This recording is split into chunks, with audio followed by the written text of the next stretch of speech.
Mesin rumput Mitsubishi original dengan mesin rumput Miki Power. Assalamualaikum warahmatullahi wabarakatuh. Okey korang, ada satu customer yang komen macam ni.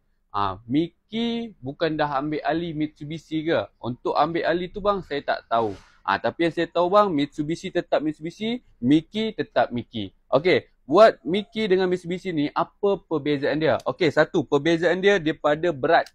Buat Mitsubishi, dia punya enjin dia lagi ringan, buat Miki dia punya enjin dia lagi berat lah. Lagi satu batang. Batang dia pun untuk Miki punya mesin rumput dia betul-betul berat. So kalau korang nak cari mesin rumput yang heavy duty, made in Japan, original, nak cari yang ringan, korang boleh ambil yang Mitsubishi. Okey, lagi kalau korang boleh tengok dekat sini daripada segi tank dia.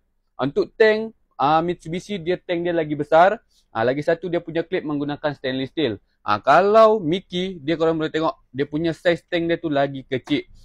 So buat korang minat yang mana? Mitsubishi ke Miki? Tapi kalau yang abang ni tanya, Miki dah ambil alih untuk Mitsubishi ni, saya tak tahu bang Tapi yang saya tahu Mitsubishi tetap Mitsubishi, Miki Miki bang.